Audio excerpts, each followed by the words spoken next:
The Secret of Indomitable Energy, How Discipline Builds Freedom. Let's start with the hard, undeniable truth. There is no magic pill for instant success.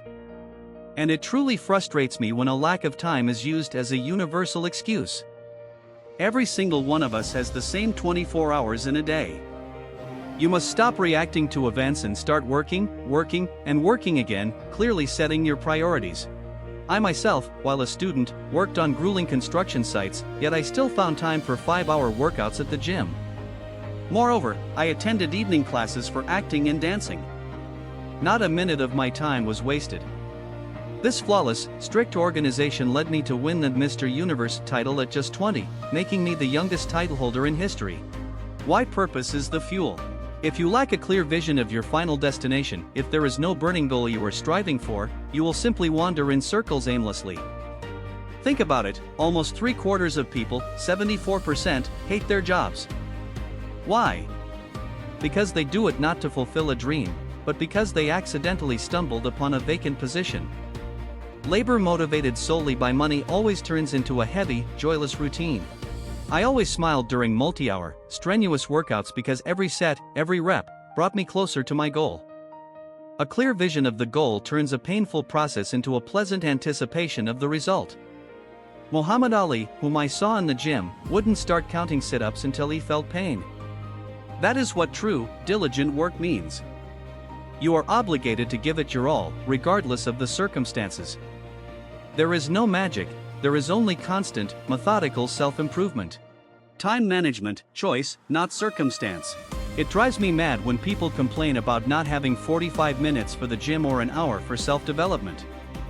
You sleep 6 to 8 hours, spend 8 hours at work, and another hour or 2 commuting. You are left with a minimum of 6 free hours a day. How are you using them? Gossiping, wasting time on social media? Learn to plan your day so this free time block is devoted only to working on yourself. This is not a question of having time, it is a question of priorities. The danger of the backup plan. I hate backup plans, and here is why. The world is full of skeptics who tell you, you can't do it, but the real danger is when you start doubting yourself. When you say, if my main plan doesn't work, I have a backup, you begin redirecting precious energy and focus away from your primary objective. We achieve the best results when we have no other option. A backup plan is a psychological safety net that guarantees you have a cushion if you fall. This is precisely what prevents you from giving 100%. I never had a plan B. I was absolutely confident I would become a champion, move to America, and enter show business, and I was ready to work until I got what I wanted. A backup plan limits you, denying you the chance to truly excel. The secret to success, not fearing falls, but getting up. The main reason people seek a plan B is the fear of failure. What if I lose? Let me tell you, do not fear failure. Falling is normal.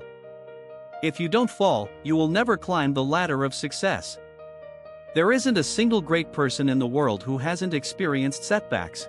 Michael Jordan missed 9,000 shots and lost 300 games, but that didn't make him a failure. Thomas Edison succeeded with the light bulb after 10,000 attempts. We all experience failures, and that is part of the process. What is abnormal is to fall and not get up. Winners always fall and get up, again and again. I have also suffered many defeats, in sports, in films, I starred in movies that tanked, and in politics. But I always came back. Therefore, stop worrying about failure, because fear constrains you. To achieve success, you must be completely relaxed and confident. Relax, accept that losing is normal, and give your absolute best for your main goal. Just don't be afraid to make mistakes.